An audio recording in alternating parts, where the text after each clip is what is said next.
Hello and welcome to episode 52 of the Gamers Tavern. This episode was recorded live at Comicpalooza in Houston, Texas. Comicpalooza is an absolutely amazing convention, and you'll definitely want to add it to your calendar for next year. Because of how the panel ended up, I didn't really get to talk that much about what I did, and I definitely want to give a shout out to an event I didn't get a chance to mention at the show, but on Saturday night, the Geek Girl Illuminati and 8th Dimension Comics and Games threw a party. While it didn't have the open bar the Skirmisher party had, there were some epic games of Geek Out, Betrayal at House on the Hill, Starflux, Munchkin, Pandemic, and a lot of other games. If you're in the Houston area, keep an eye out for their events coming in the future. With that said, grab a drink from the bar and take a seat at the table in the corner while I tell you a little bit about our new sponsor, Noble Knight Games. What's old is new again, with Dungeons & Dragons 5th edition fitting perfectly in tone with the classic modules, and new editions of Rifts, Call of Cthulhu, and a lot of other classic games coming out. Sometimes you just pine for that module that you ran as a kid, or you missed out on that classic iconic adventure that's been out of print for decades. Noble Knight is the place to go with an amazing stock of out-of-print and hard-to-find games. They also carry miniature war games like Warhammer, Battletech, and War Machine, and a huge selection of Magic the Gathering and Yu-Gi-Oh cards. Not only are their prices unmatched, but you know exactly what you're getting and what condition it's in. No more random guessing as whether a used bookstore can be trusted to know how many maps came in the Waterdeep box set. Noble Knight knows gaming and knows exactly what you're looking for. So go to gamerstavern.org/Noble Knight to support the show as you build your collection of classic gaming books. The Gamers Tavern podcast is sponsored by Pinnacle Entertainment Group's Savage Worlds game, featuring Deadlands, 50 Fathoms, East Texas University, Weird Wars, and dozens of fantastic licensees. Savage Worlds is fast, furious, and fun. Hello, listeners of the Gamers Tavern. Recently, we did our contest regarding the Van Buren Fallout 3 RPG episode that we recorded with Chris Avalone. And we had a contest where we asked you for Fallout haiku. Isn't that right, Darryl? That's right. We had 3 winners based on the contest entries that were chosen by Chris himself. See, these are so cool. I thought that we should read them all out. And our first entry comes from Brianna Reeves. Ross? All right, Brianna Reeves. Our first entry reads as follows. Dystopian wilds. Drought and war-brindled nation. Horrors found throughout. All right. And our second entry comes from Mark Hickman. Raider in my sight. My shotgun in both strong hands. A chance for a groin shot. I like that one. And our third entry comes from Stephen DiPietro. All right, Stephen DiPietro. Here's his entry. A game with nukes. A world full of spooks and kooks. Veni, vidi, vici. That's great. This, of course, you know what that's Latin for I came, I saw, and I conquered. Yep. Our next entry is from Julio de Hoyos. Wait, can you say that again? Probably not. No. I don't think I said it right the first time. But his entry is, dumb dog meat come back. Room full of super mutants. So glad there's puppies. Nice. And our next entry comes from Daniel Auger. Nuclear winter. Bottle caps turned change chatter. Gibbs take to the air. All right, and the only name I have on this one is Isaac. But Isaac says, the mutt bit my leg. He really wants to be pet. Sit, Ubu, sit, stay. Nice. Our next entry is from Michael Baker. Damn you, Sentry Bot, with your minigun and rockets. Push forward or not. That's good. I like that one. Our next entry is from J.F. Baudouin. He's Baudouin, I think. Well, that is a Quebecois name, and so it's with the French, and I may be half Cajun, but I never picked up the dialect. It's Quebecois. It's how you pronounce it. See what I mean? I'm a bad Cajun. I believe it's pronounced Baudouin, but if it's not, we do apologize, sir. All right. But his haiku is, or her haiku, it's just initials, so apologies if I have the gender wrong as well. The master awaits. Chosen One roams the wastes. War never changes.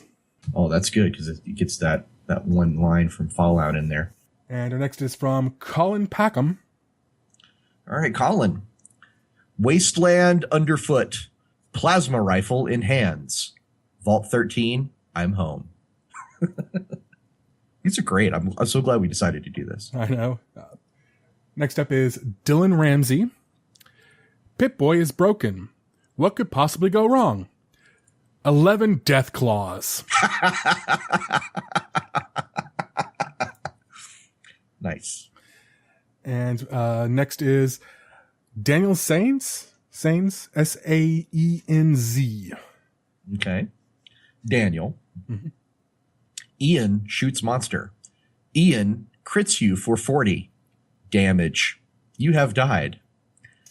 Okay, I like it, but at the same time, I have to say you can't really split the sentence across the two lines. Nice. I give him, A for effort, but it's kind of a nice try on that one, I think. But I like the fact he's referring back to how Ian used to always shoot you when he was trying to hit the monster. Yeah. All right, and our final entry comes from Marcus Berg. Madman walks desert. Shotgun, one arm, black leather. Heat stroke. Hey, free stuff. So what are our winners? Our winners are, was Haiku number 1, which was Brianna Reeves. Right. Haiku number 3 from Steven DiPietro. Right. And Haiku number 10 from Dylan Ramsey. Nice. Yeah, the number 10, the 11 Death Claws one, that was really hard to beat. I was eyeing that one going, yeah, boy, that's tough. But, thanks everybody. We really appreciate you participating in the contest. All of those were great haikus. Veni Vidi Vici, I do like that one. A world full of spooks and kooks. There were some really good ones in there. We'd let them all be judged by Chris Avalone, and I believe everybody who participated is actually getting something. Isn't that right, Darryl? Yes. Everyone who entered is going to be getting a cartoon emailed to them drawn by Chris. And he draws these little stick people cartoons, like stick figure theater is kind of his thing. So they're really entertaining. They're always cool, and it's a neat little thing from the designer of Fallout 3. So I think anybody who wants one should definitely get one because they're really cool. And with that said, on with the show.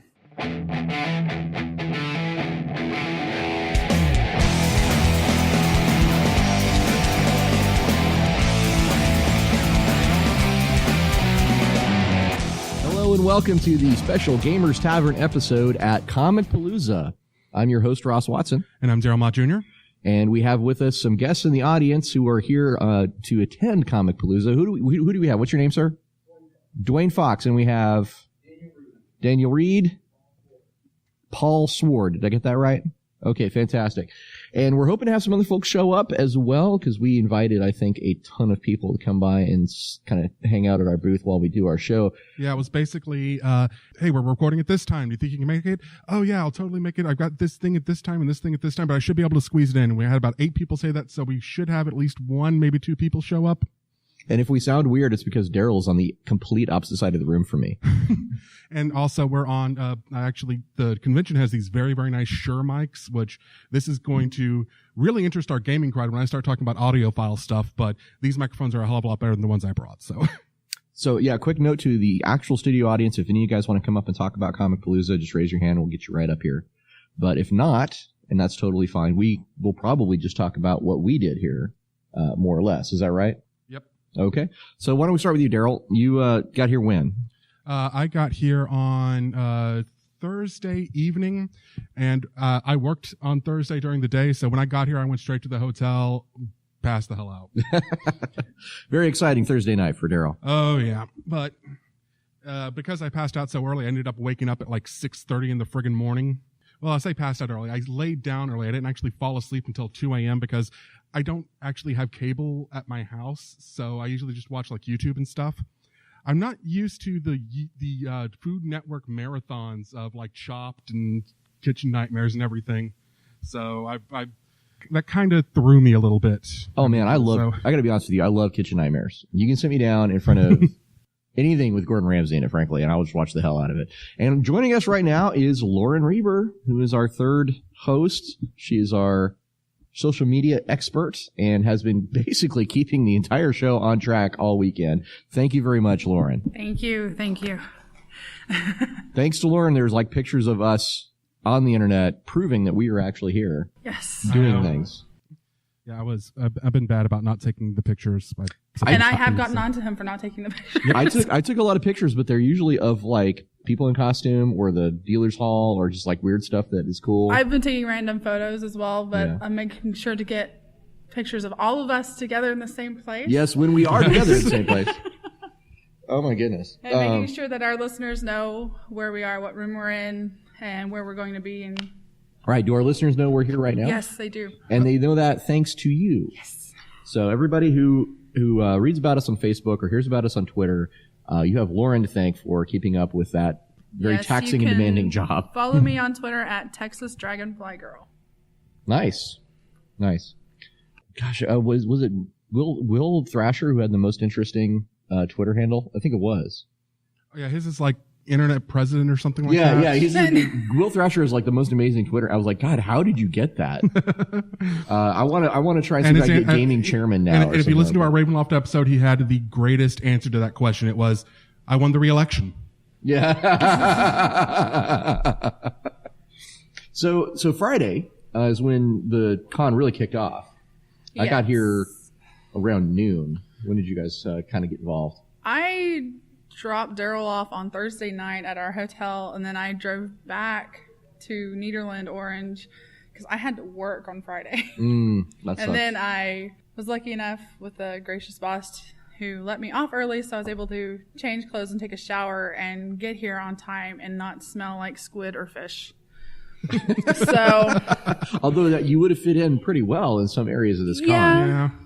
Just saying. I work at a bait camp, and the smell lingers. So Friday, I think I had some panels. I'm actually kind of looking at my schedule right now, but I had some panels here where we talked about a lot of different game design things, and I was on them with some great guys from Evil Hat and Steve Jackson Games, Lenny Balsera and Brian Engard. Mm-hmm. Some very, very talented guys. Stan Brown eventually joined us later. Stan with an exclamation point. I think we did panels with him on Saturday or Sunday. I lose track. I'm a little. No, he was on at least one on Friday. I remember. Yeah, one on Friday. So yeah, the panel track here was really impressive, and I kind of want to shout out to Joe Charles, who is the gaming track guy here at Comicpalooza, because last year it was great, but this year it's fantastic. You got amazing panels. You got that indie game alley right up front where everybody just walks by and gets to see all that awesome. Twice the size of this year too, by the way. Yeah, in terms of placement, it's just brilliant. Like, so you got Brandon O'Carey and Dark Nova Games. You got D3 Adventures, which is Jason Yarnell and Sheena Colbath, both friends of the show, former guests. They do their thing there. You got, I mentioned Jeff D already, right? No, yes. Jeff D and Tales Mirror had their booth out there. We actually saw them at dinner last night. Yes, we did. So there was this, so everybody walking back and forth gets to go by the indie game alley and see all this stuff. And that's thanks to Joe Charles. You want to go see Stanley. You want to go see, the cast of Gotham. Cast of Gotham. You want to see, hey, I was front row press for Stanley yesterday, and it was awesome. Excelsior. Yes. But anyway, so that's the one thing that's awesome about the gaming track. The second thing that's awesome is the panels were maybe not the most well attended, but they were certainly, there were a lot of them, and it was a vibrant track. And I think we probably put about 100 people through that set of panels. Anybody in the audience? That sound about right? Maybe a little high. I don't know. I get a lot of nodding heads and shrugs. Okay. Well, I like to think the smaller the panel, the more intimate it is. Yes. You're going to get more questions and be able to answer more. Yes, we did spend, we had a really good panel on narrative control. And that one I think was probably one of my favorites of the show. I didn't make that one. It may have been during the period where I went back to the hotel to change clothes and accidentally fell asleep for 3 hours. But it wasn't just panels though. We also got to play and run in some games. I ran a game of Dungeons and Dragons, the cartoon. Dungeons and Dragons, the animated series. Yes, I made it for one encounter in that, and then I had to go meet with my publisher. So. Right. But please tell me about, what you thought of it. It was great. We had 2 little girls that were playing in our game, and they were a riot. They were. It's the first time I've been in a game where the person was sitting on one hand, bouncing up and down in the chair with the other hand raised in the air because they actually they had to do something then. They wanted to talk about it right away. Yeah, these 2 little girls, I think they were about 10 years old. Yes, and you enjoyed embarrassing them. Well, so one of them is playing Diana, one of them is playing Sheila, and their mom's playing Eric the Cavalier, because somebody has to play Eric the Cavalier. And you were playing Hank. Yes. And there was another gentleman came by and played Bobby eventually. So we had everyone but Presto, actually, at various points. And these 2 little girls were just so excited. They said they'd watched the whole series, which is surprising for a 30-year-old cartoon. But they'd watched the whole series, they said. And the one girl who was playing Diana, part of the adventure involves a romantic interest for her, because Diana often in the show is kind of looking for a man, if you will. Yes. And she was very embarrassed every time I brought up how this individual was like, Diana, you're so beautiful. And she'd be like, she'd blush, she'd kind of squirm around, she'd squirm around and she'd squint, but she was having a good time. She was grinning too. But and what was funny is when we wrapped it up, the mom looks at me and she doesn't say it out loud, but she makes the mouth move. She goes, thank you so much, because apparently she was looking for a good family friendly game to get into with her kids, and so that I was really happy that it turned out so well. Yes, I'm looking forward to running a game of Legendary later. Right, that's the new game this guy wants to kickstart. Yeah, His name is won Greg. it at International Tabletop Day. This is Marvel Legendary, the deck Marvel building game. Legendary. Oh, different thing altogether. Marvel I'm Legendary sorry. is the deck building game. Okay, different thing altogether. Sorry. Yeah, not D&D. Yeah. And I think I'm thinking of Legacy anyway. There's a guy here who has a game called Legacy or Legendary. I can't remember what it's called. I think it's Legacy. Darryl, is that right? I can't remember either, honestly. It's called Legacy? Okay, great. Trying to get people to play it and had to kind of battle on. So I got mixed up on that because we gave him some advice on his Kickstarter. But yeah. So Lauren, what did you get to play some games other than D&D? Actually, no, I haven't, because I've been running around onto the floor, been running around and Getting a job offer. yes, getting a job offer. So I'll see how that goes on Tuesday. Hopefully, I think it will go well. Okay, good luck to you. It's doing something really cool. I'm going to let you decide how much you want to say or not say. So. It's another social media coordinator Right. gig, and I'm real excited about it. Then they're real excited to Cool. try and get me on board. As they put it yesterday, it was wooing me Woo! to get me to come work for them, and so hopefully it all works out well. All right. And Darryl, what did you get to play? I get to show off a double feature, John Kovalich's game. I want to play that. I really want to play that. I was actually hoping after we're done with the recording, get everything packed up, I was going to head over to the game room before it closes down and see if I can get a game of it going. So What's it like? it is really, really fun. I talked about it a little bit on the Ravenloft show. I believe that was the one, but Maybe a little bit. And or we maybe were- it was the BattleTech show that hasn't gone up yet, but it's a movie non-trivia game is how I call it. It's basically, it gives you like a type of a character in a setting or something. There's 6 different decks. You pull 2 cards from it, and you have to name the first person who names a movie that matches it wins. Oh, we got someone in the audience. You Kickstarter? Did you back it on Kickstarter? After I played it with you guys and Tabletop Day, Oh yeah.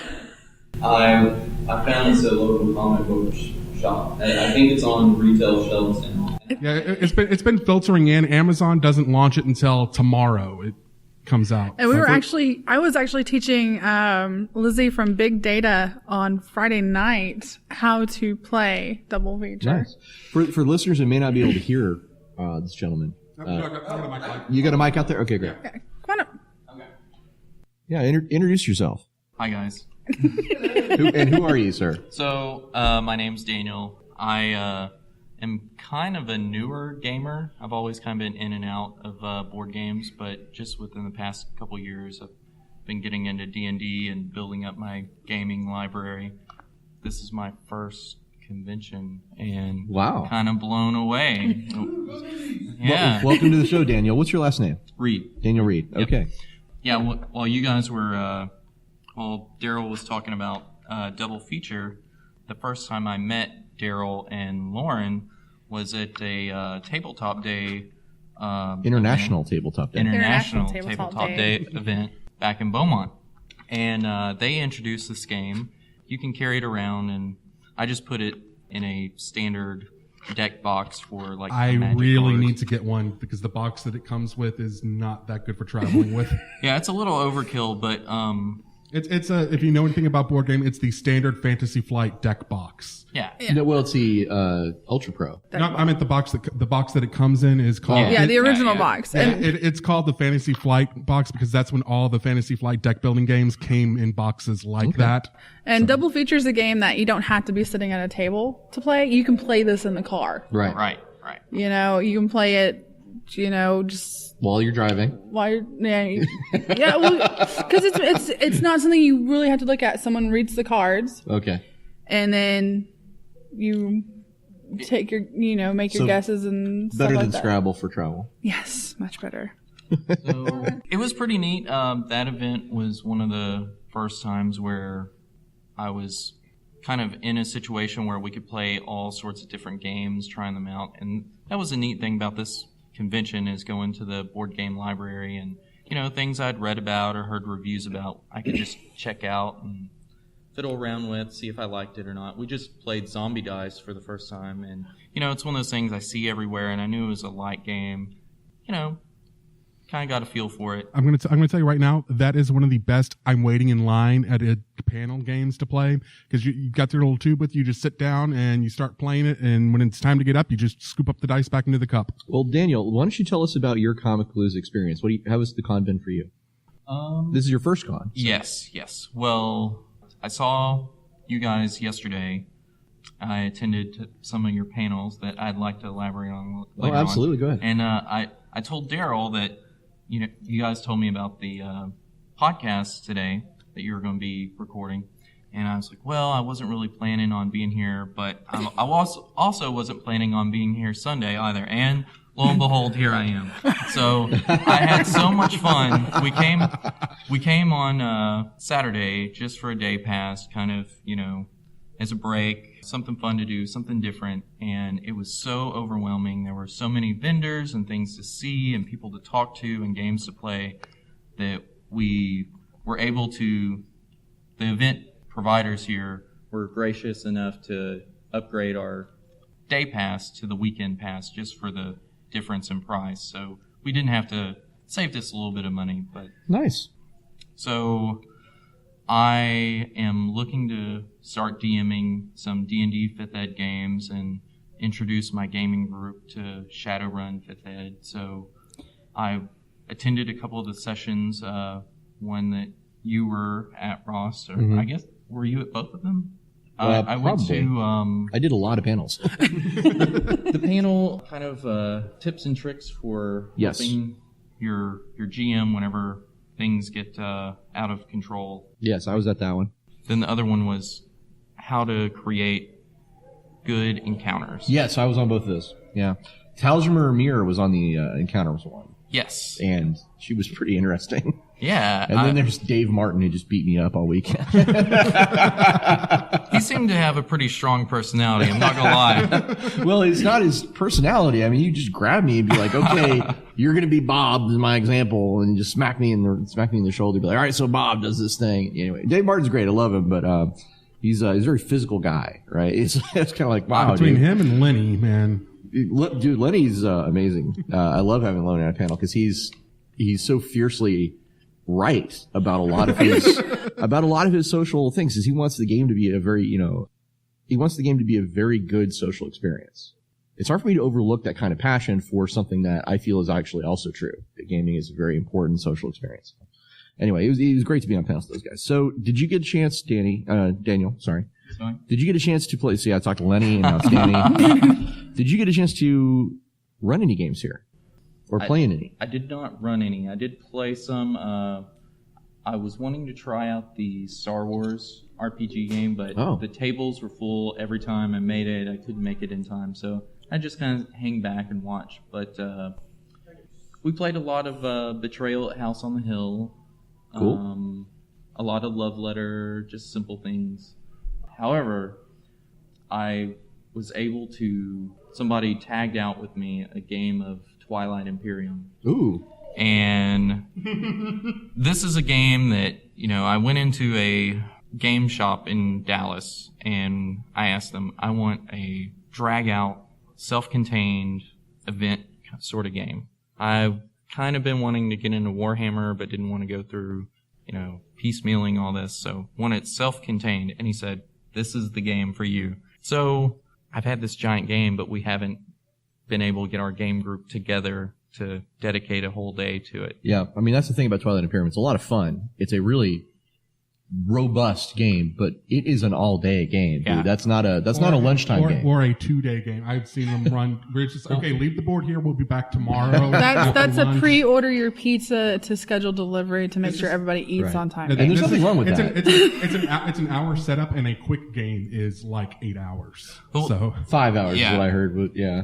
Well, the guys there were very accommodating to me, and it was a lot of fun, and I was able to kind of learn before introducing it to other folks, which was nice. It was kind of a little primer for the rules and everything, but they had started the game at noon. It was around 8:30 when I started playing, and we called the game at about 10:30, and there was no clear winner yet.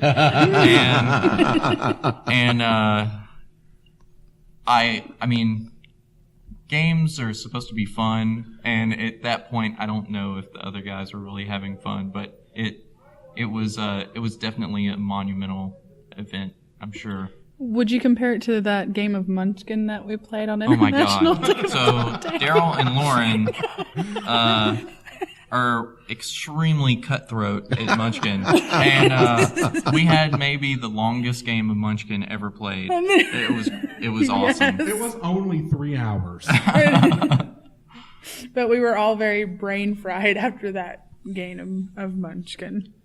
And so other takeaways from this con for me would have to be just interacting with the different artists. So I am really into a modern ongoing comic called Zombie Tramp, and one of the artists that did some cover work designed the 4-day badge, and so it was just kind of the serendipitous deal where someone said, oh, go get her signature, and it just led to one thing after another, and then next thing I know, I'm driving home, an hour to get comic books to bring back up here for her to sign. and so That's dedication. Yes, that is extreme dedication. So we showed back up here today, and I could tell that, it's something important to me. I have this awesome, cool thing for this art that I really like, but it was neat to see that instant feedback from the artist that she was happy to have a fan, kind of give a crap about what she's doing. So it was neat. The people here are just amazing. The guest list, you just look at the guest list alone, you're like, holy crap. I mean, there's everybody from the Soup Nazi to Guar to Summer Glau to the cast of Gotham to, everybody's here. It's just insane. There are so many different events and different interests. I went to a session on the role of Battleship Texas in World War I and World War II. That's awesome. And immediately left to go to a DM workshop that you guys were running. Cool. So, GM, sorry. You know what? I think those terms are interchangeable. Dear God, we're like 40 some odd years after the creation of D&D at this point. So yeah, 75. Yeah, I feel old. I know. Well, I want to call out though. There are some people here that are just really awesome. There's this guy, he's an artist named Craig Michael Scott, and we met him at the Skirmisher Party, which we're going to talk about. You don't worry, we're going to talk about this party. And we met this guy, Craig Michael Scott. He's an artist, and he said, "Drop by my booth. I want to show you my stuff." And I was like, "Okay." So I go by his booth, and I said, "Hey, I'd like to see, do you have a business card or something?" And he goes, "No." So I'm going to tell you what I'm going to do. I'm going to take a piece of my art, and then he has this sort of little. You have trading card, artist trading cards. Yeah, like a trading card, and it's like a chibi Casey Jones from Teenage Mutant Ninja Turtles. And he sits there and he does all the stuff you would put on a business card, draws it on the back of the card, gives me and puts it in a baseball card sleeve, basically. So now I have this collectible trading card of the artist's work with his info on the back. I thought that was pretty awesome. And those are getting really popular on the art scene. I ran into somebody today, Darryl. You'll really appreciate this, I think. Mm-hmm. Her name's Deborah Larson, and I was like, wow, that sounds a little familiar, and I didn't know it from. And she had on her table a cell of animation from an old cartoon called Spiral Zone. No idea. Now, this was a cartoon back in the 80s. And I said, did you work on Spiral Zone? She goes, yeah. I wrote for Spiral Zone, Mask, Inspector Gadget, Heathcliff. I'm like, oh my God, you wrote my afternoon when I was 12 years old. Wow.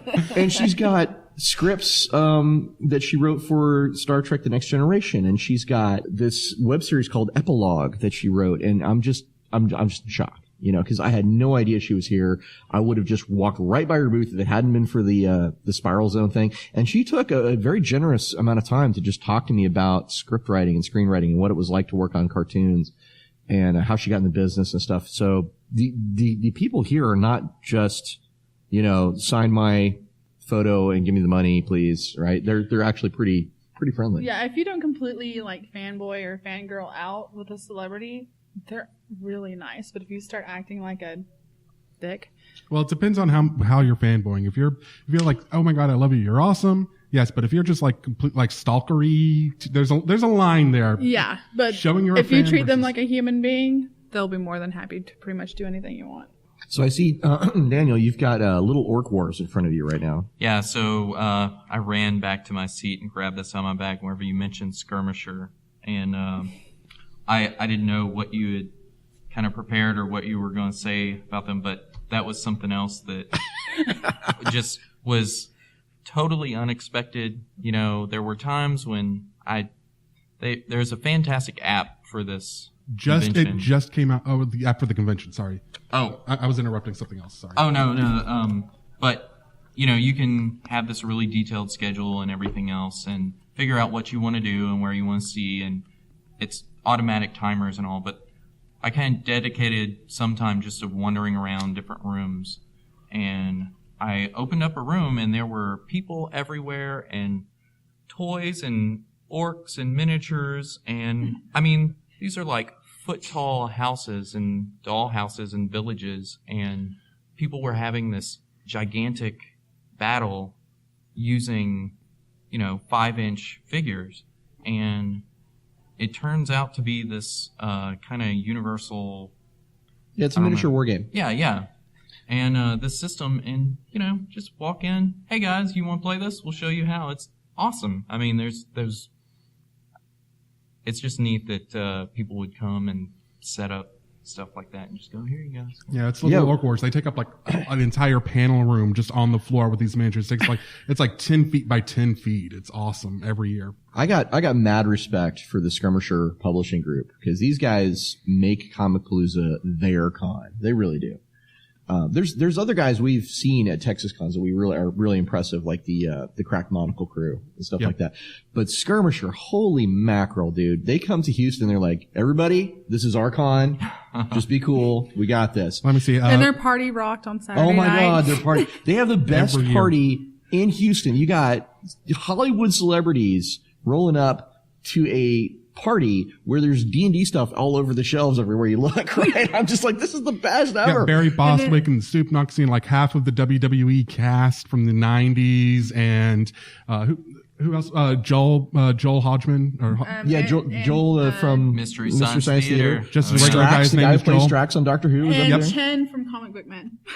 There was just all these people, and it was all the gaming guys were up there, and we just would drink and chat about stuff, and then go eat and come back, and it's the central party place. But it's not just parties that these guys do. I want to kind of riff on what Daniel said. They have down on the dealer room floor, they have an entire booth space that takes up pavilion. The pavilion. It's 5 booths they make this giant thing out of. Plus they have an entire panel room on the 3rd floor. Plus, they have something else. And then last night they ran that, D&D LARP. Yeah. The dungeon crawl where they took over half the entire 3rd floor. and just had different rooms where you ran around in the middle of the night. It was awesome. And the rooms were set up like dungeons, and you had to battle the creatures and stuff like that. I wish I had taken part of it, because that looked like so much fun. It was still going at 11:30 when I left after the D&D game. So these guys, it seems like an effort mostly led by Will Thrasher, Michael Varhola, and Brendan Cass. And these guys have like a whole team. Clint Staples too. Don't forget him. Oh, yeah, don't forget him.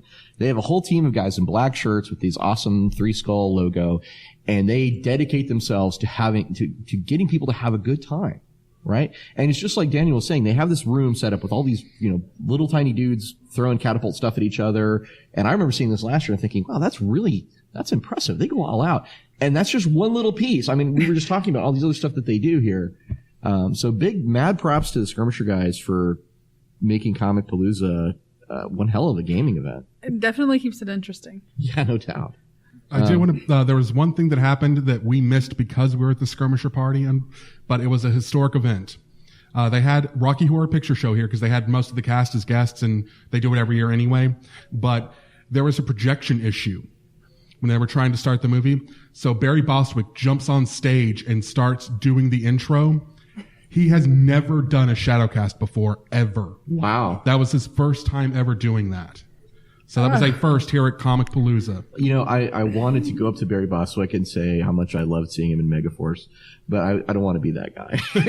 I had an experience on Friday night. I was in an elevator speaking to this very nice woman. We were both a little intoxicated. I got all the way down to the lobby and realized it was Patricia Quinn. And I was like... Now, she was in Rocky Horror too, right? Yes. Yeah. I was like, I can't believe I just totally blew everything. Like, I should have gotten her autograph. So maybe a little related to Rocky Horror. Did you guys have a chance to see the Lord of the Rings burlesque show? No, we heard it through the wall the whole night. Did you see it? On a bathroom break from my epic Twilight Imperium struggle, I popped my head in time to see Sam serenading Frodo at Mount Doom to Meatloaf's In the Name of Love. I would do anything for love. I would do anything for love. And, but I won't do that. Yeah. And so I knew it was something special going on there. Were they both wearing stockings? It was there was a lot of stage lighting, but I could tell there were some maybe flesh color body suits going on or something like that. So some pasties. Wow, yeah. we were wondering just how you take Lord of the Rings. I mean, I'm sure they do it, and I'm sure they do it well. But there's a part of my brain that just kind of balks at trying to put those two things together, burlesque and Lord of the Rings. So I'm kind of curious how they made it happen.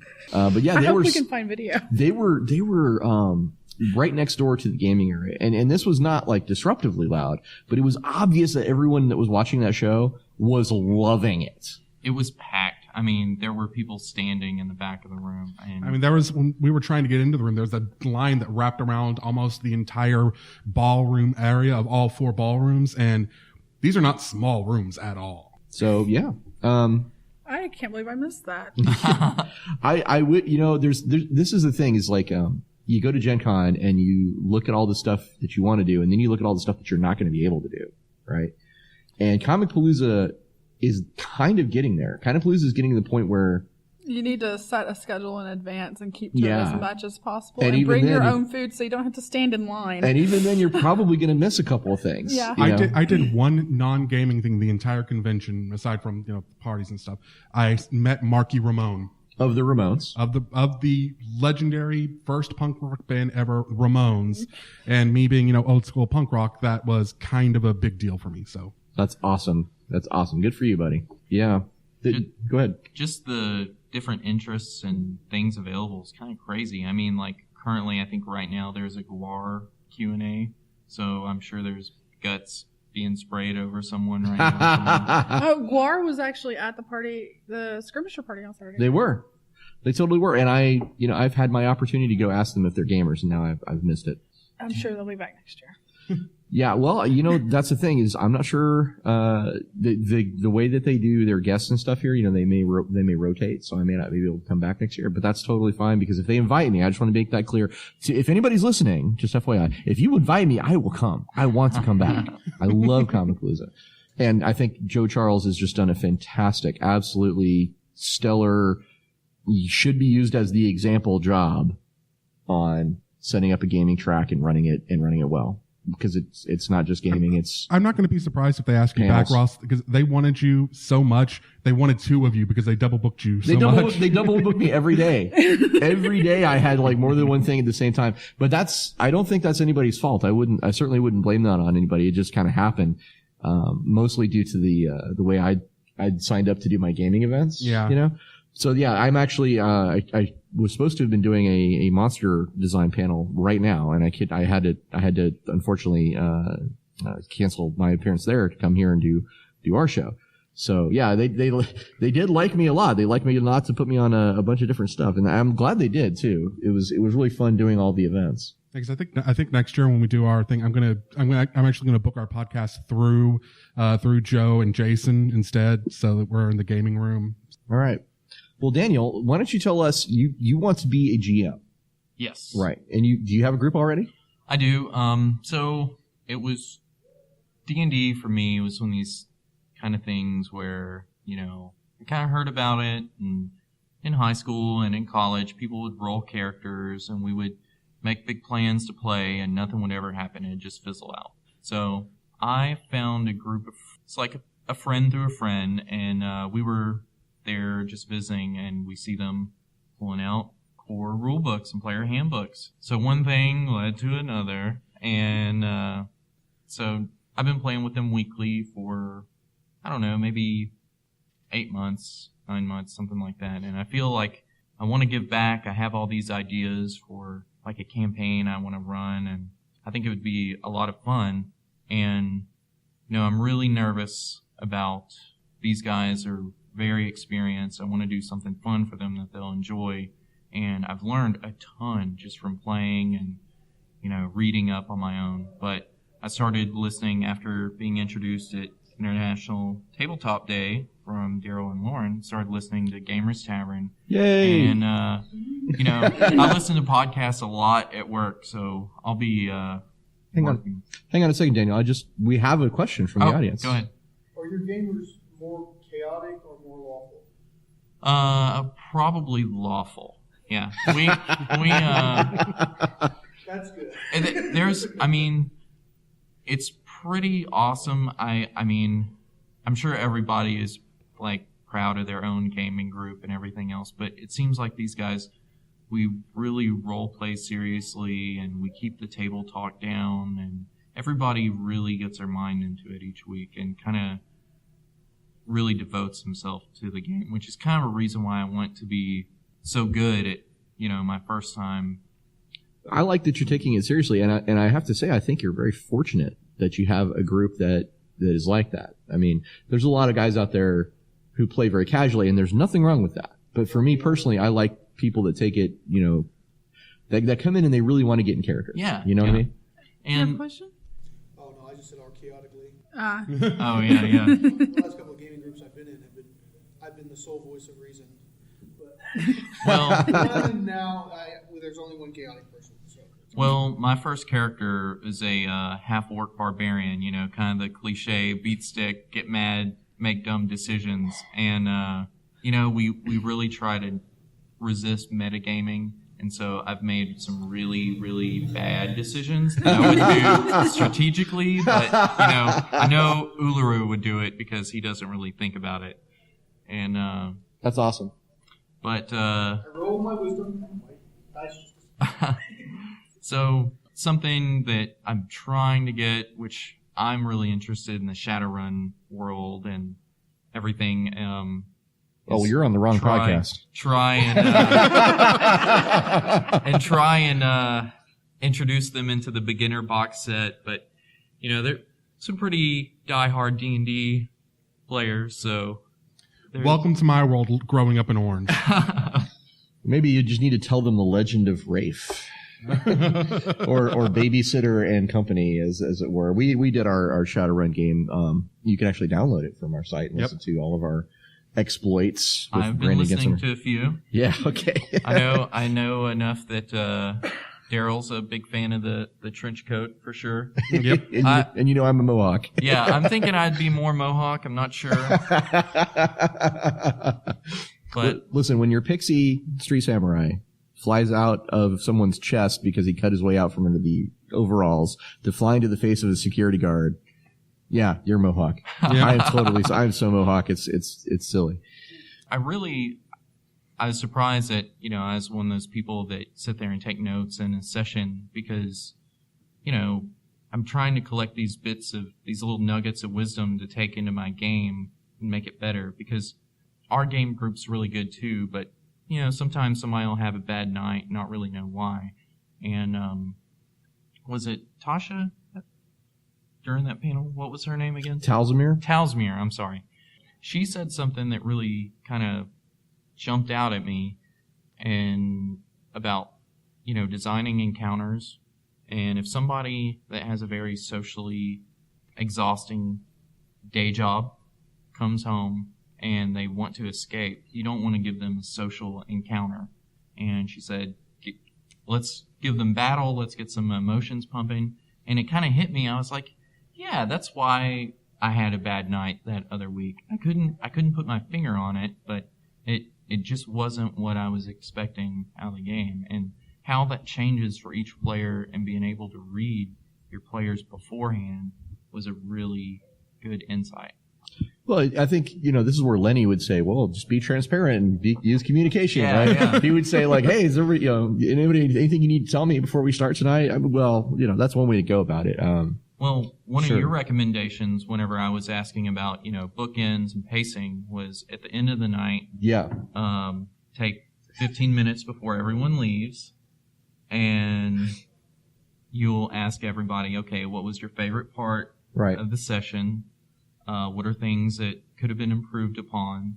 And then ask them what their favorite roleplay moment of another player was. Right. And so that's awesome. I mean, I could see how if we implemented that into our weekly sessions, it would immediately go over well. And yeah, that advice is sounding really familiar, Ross. Yeah. Was that from you, Darryl? No, that's Ross's. Yeah, he said it at the panel. Yeah. And so one of in the audience, they came with me. He's one of our players, and we were say hi, Paul. Hi, Paul. And so I was kind of, I've been spitballing ideas because, we're both player characters in our current campaign, and it's like, well, what do you think about doing this at the end of the night? And well, I don't know, maybe they wouldn't want to stick around. And he recommended, kind of like as a positive reinforcement for discussing the session more, you could maybe award experience, or, I don't know, maybe with the inspiration award system for 5th Ed, maybe give them inspiration, something like that. What do you guys think about something like that? Well, I certainly have evolved that particular technique over a long time. And actually, when I started out, it was do this and you will get some extra experience. Mm-hmm. And I just kind of turned it into a social thing over time. I don't think there's anything wrong with necessarily including some kind of mechanical benefit if you want. But I think once your players get into it once or twice, I think they'll see that they leave the session feeling good. And again, this is probably not a bad time to mention Lenny just saying, be open with them. Say, hey guys, what this is for is to help me be a better GM, help you guys go home feeling better about yourselves at the end of the night, and, keeping that sense of energy high. And keep people coming back. Yeah, so maybe there's some of that. And we have a question in the audience. Yes, when you do tell me your favorite moment, do you have the characters do it themselves, or do you have other characters tell you? Okay, so like if we're doing it, right? Like let's say we just finished playing a game, all right? And let's say I'm the DM. Let's say, Darryl and Lauren and Daniel and, I'm sorry, what's your name again? And Paul. Those are all players and you're watching, okay? And we just wrapped up. And I would say, okay, Daniel, what was your favorite part, least favorite part, and what was a, memorable moment of another player? Someone other than you. And Daniel would say, well, Paul did this awesome thing. And he would say why it was awesome and why because there's a lot of insight you can get from how other people see what you do. Then you may have thought, well, that was cool because I, was more in character. I had a funny voice. And somebody else might think it was cool because you touched on this piece of the lore that actually has something to do with my character. And that's why I was interested in it, right? There's times where I see people go, oh, wow, nodding their heads along with the dialogue because it's like Rashomon, right? You're seeing the same thing from different perspectives. So it's a little of both. This impressed me, this is what I like, this is what I did, and this is what... Well, no, you never really... In my paradigm, you don't aggrandize yourself. You say what I liked about the game. Yeah, you could say I liked... Because the purpose is to give me feedback as a GM and to help everybody else get better, not get better, but feel better about themselves at the end of the night. So what I'm asking you for in terms of feedback is what you liked about the game. Okay. Right? And what you thought could be done better. And then you say, and then there was this thing that Daniel did that I thought was great. How does that affect like the newbie player or the shy player, the one who isn't used to speaking up? I usually have them go last. So they can see how everybody else does it, right? Get comfortable. We got a question from Paul. What if they're outright resistant to doing that? What if they're just very non-confrontational people, and even if you're specifically asking for their opinion, and they just don't want to give it because they feel like they're bragging on somebody or something like that, some opinion like that, how do you deal with that? Well, I have rarely encountered this, and usually if I don't get the whole group to buy in, I don't do it because it is really best as a group activity. But if it's still something you want and you feel like you could get it just in a different way, you could always try asking, hey, do you guys mind sending me an email with these 3 pieces of information? It's not, I don't feel like it has quite the same social impact. I would definitely be like, well, if the whole group just doesn't, if it's not comfortable for you, right, let's just not worry about it and move on. But it might be one of those things where you're like, do you mind giving it a try to this person? Do you mind giving it a try to see what you think? And at least, give it a shot, right? And if that doesn't work, then okay, you've at least, tried it. So you can also just do the positive parts in person, like, okay, what do you think was something that was a good role playing moment or a good moment from one of the other players, and what you like about the game, and then say, okay, if you guys have any concerns or anything you thought that could be improved, send me an email, send me a text, whatever. So it's that one step away from being in person. So you still get the positive impact, and then you're also still getting the feedback. Yeah, you still get the feedback, but it's more confidential. Well, I think I said this maybe once or twice in panel, but I want to be very clear for the listeners. I have a group that's 6 out of 7 of my players are very experienced GMs, right? So when they give feedback, they're very much like, okay, the pacing could be improved here, or I think that battle. They have some very specific targeted things, right? Because they give you an itemized list. And there's nothing wrong with that. I welcome it. I think it's great to have that kind of critique. And then there's the one player who's brand new. And so often, her, when it comes to her turn, she'll be like, well, I really liked when this happened, and I don't think you did anything wrong, and she might just move right on. And that's okay too. But sometimes she sees things that other people didn't see. She'd be like, I don't understand why, we had to go through initiative in this one scene. Why couldn't we have just talked our way past? And I'm like, oh, okay. That was just my instinct on, what. Anyway, bottom line is, it's okay to think outside the box.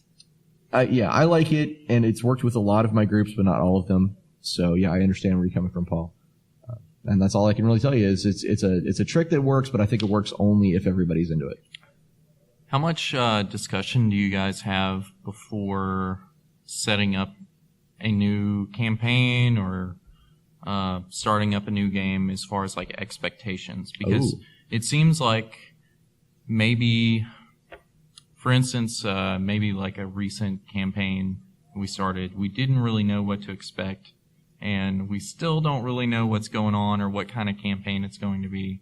But there's a section in the DM guide about, different types of players. There's the role player and the fighter that just wants to smash stuff, and the puzzle solver and all this. Do you sit down and talk with your players beforehand about, like, what do you want out of this, or does that kind of make it more bland? Does that make any sense? I have only DM'd a few games, and when I do it, I have a starting point to my game, and I have an end point to my game. And because I like the middle, I'll roll a dice and have so that, okay, we're coming up in here, I'm gonna roll my dice, what number is that? We're gonna have this encounter. This is what's gonna want to walk into around the corner. Mm-hmm. And that way it keeps you on your toes. You don't have that set expectation of, oh, I'm gonna walk around the corner and there's gonna be a dragon. Not in my game. There's Right. gonna be something else. It's whatever the dice tells me there's gonna be. I think Daniel's talking more about like the expectations of, and this is how I'd put it, tone, genre, and context. Right. Yeah. So like, are we going to play a Conan-esque, Robert E. Howard, high adventure, chopping up, serpent men in the sands? Is that what we're doing? Because that's cool, and there's nothing wrong with that.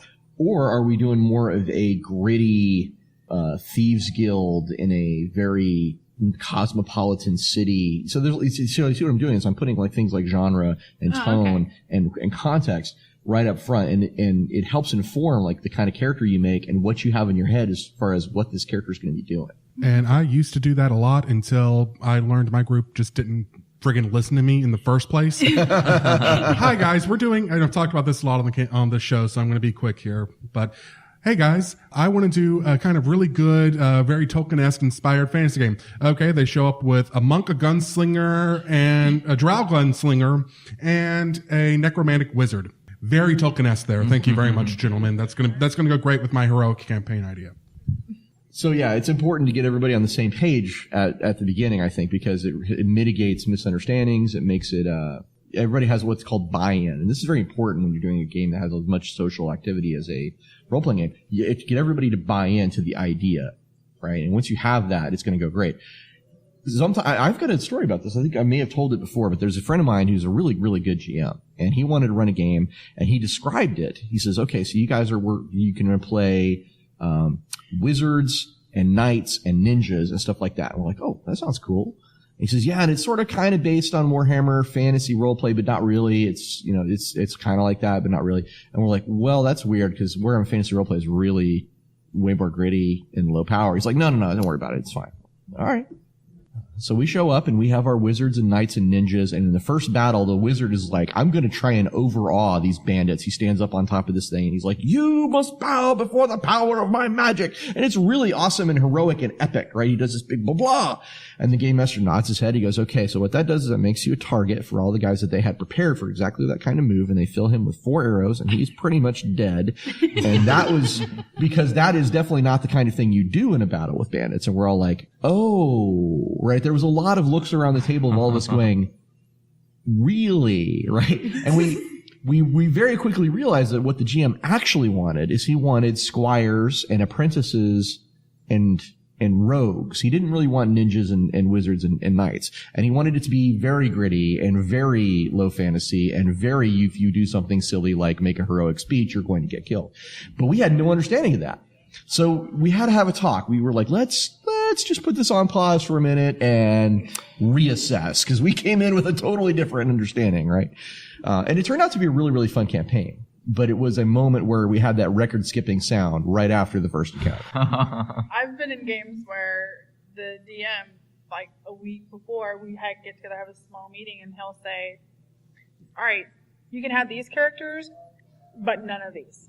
You have to choose from this set pool, because of this is the type of campaign I'm running. And he goes, and I just don't want to stomp you into the dirt.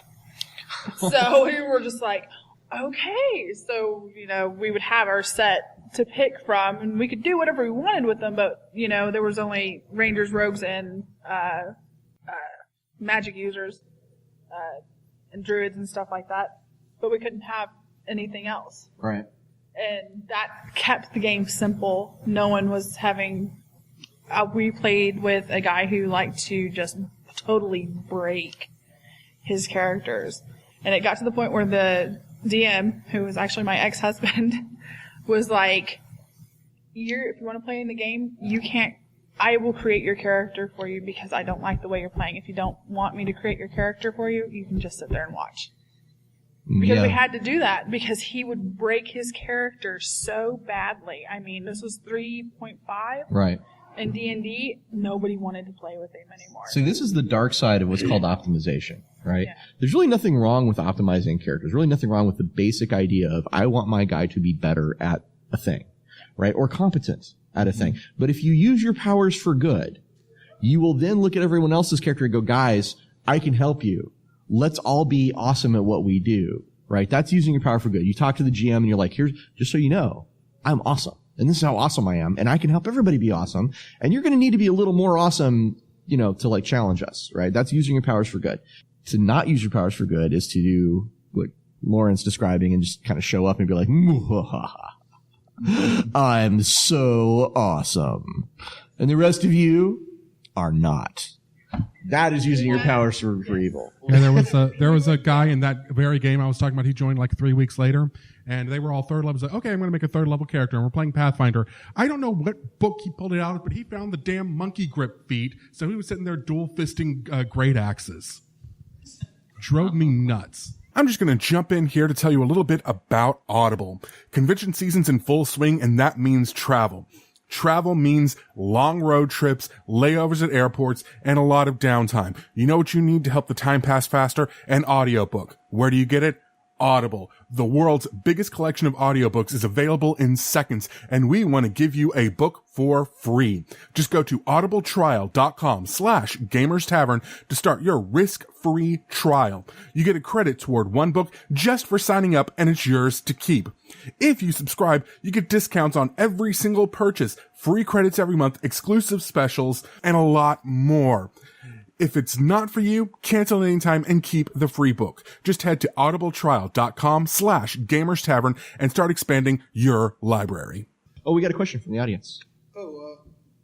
I didn't mean to interrupt. I was just wondering, is it all fighting in your campaigns, or do you draw them in to the social structure of the city that they're from? Or? I like being involved in the social structure of the city. I like my character to, well, depending on what character I'm playing. So now I play a ranger a lot, but I also like, I'll be a thief. And I love going into the taverns. And I like going into the taverns where they don't like strangers. And I like to use I usually try to have a really high charisma. So I'm just, hoochie coochie in my way into these places. And I can get information and stuff like that to bring back to the rest of my group. That's a verb now. Show title? Yes. Okay. That's the new show subtitle verb. Now, I'm curious. I want to hear Daniel's answer to that. We had a situation. One of the players in our group works in China, and his schedule's a little erratic, and so he'll leave for a couple weeks. And so we have this. I mean, it's been months and months now. We're playing the same campaign, and so our DM was, kind of fleshing out individual characters, backstories, and things while he's gone, trying to stay away from the main storyline. So my first character in any RPG game, my half-orc barbarian Uluru, had to work his way, try and ingrace himself in the local nobility so he could become a lord to compete in a jousting contest. And it was the most ridiculous, entertaining, fun thing to do, is to take this barbarian that was just smashing everything and just making a fool of himself to try and, teach him how to drink out of a teacup. Exactly. A half-orc's tale, yeah. if you will. Yeah. So so you like that kind of thing too. When you're DM, you're going to probably emphasize some of the social aspects as well as the fighting. Well, kind of. My idea for this campaign, I don't want to say too much with Paul sitting in the audience. Well, just tell us about the tone and the genre and the context. Well, it's going to be D&D.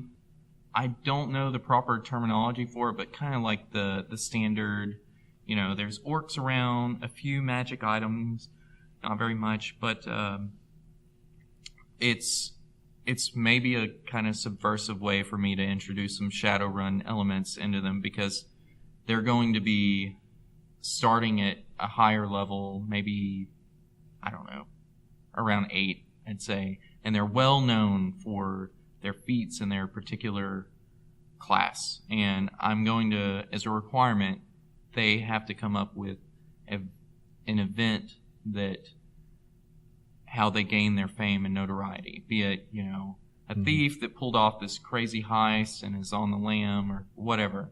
And depending on how fleshed out that is how good their starting equipment will be.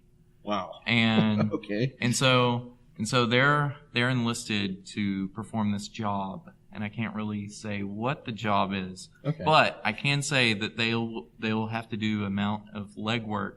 They can't just jump in guns a-blazing, and they should be specialists so they know they've done jobs like this. So it's kind of like a heist in a D&D game. Right, Okay. yeah.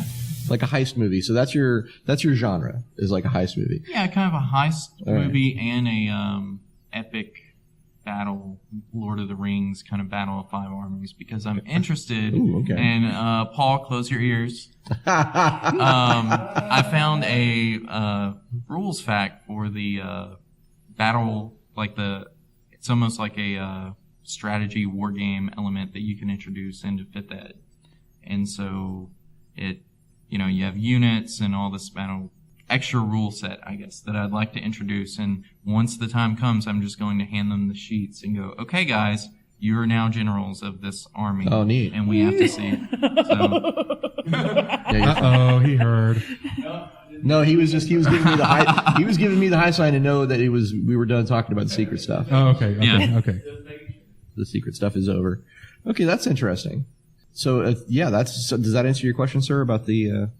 A bit, yes. Okay. sorry to derail the podcast and Oh, let's make no. Daniel a better GM, but Listen, I'm this is- squeezing as much info out of you guys as This I is can. Like I even should. less structured than our normal structure, which is pretty loosey-goosey. I actually tried writing an outline for the show, and it was literally just, okay, Monday, Tuesday, Thursday, Friday. Those are literally the days of the week, and I'm like, yeah, screw this. I'm not even going to waste the paper on it.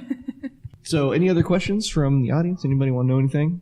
I don't know what a game would look like if it was all combat. I mean, if you literally just sat down at the table and I was Dungeons like, and roll Dragons for 4th initiative. edition. If you sat down at the table and I immediately said roll for initiative, I'm not sure what that game would even look like. I've done that before. Really? Yeah, it was just complete in medias res. It's like, okay, this is the situation. Roll initiative. And then they had the fight, and then I said, okay, now we're going to this is where it was more like, here's where you guys are. This is the situation. This is why you're here. Roll initiative, fight, and then, okay, let's move on. And this is what's going on. You're picking up the pieces, finding out why you had the fight in the first place, and so on. I think I was part of that I game. think so too. Yes, you were. That was you, Stephen and Clay. Yes. Well, the first time I did Temple of Elemental Evil was an awful lot of combat. I mean, it was a lot of combat, but that was fine because we were all enjoying ourselves, right? There was nothing wrong with that. But it was, thinking back on it, it was pretty much, okay, next room, roll for initiative, fight, okay, explore a little bit, next room, roll for initiative. And that's fine. In medias res, though, is an interesting way to open a game. And I've done it once before, and it went off really well, but I would say that's more challenging. It really kind of is, but the reason why I did it was my campaign I did before that.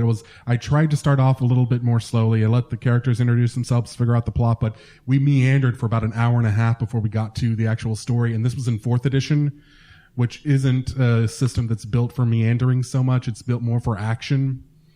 So I tried to push them forward, and that's when I came up with that campaign. I said, okay, you guys are in the middle of I think it was a goblin raid, it was a kobold raid. And now you've killed the kobolds, and so let's go figure out what they're doing and why they're here and blah, blah. And so it kind of rolled into that, and it was just a way to get things going right off the bat. Do you guys understand what we mean when we say in medias res? It means right in the middle of the action.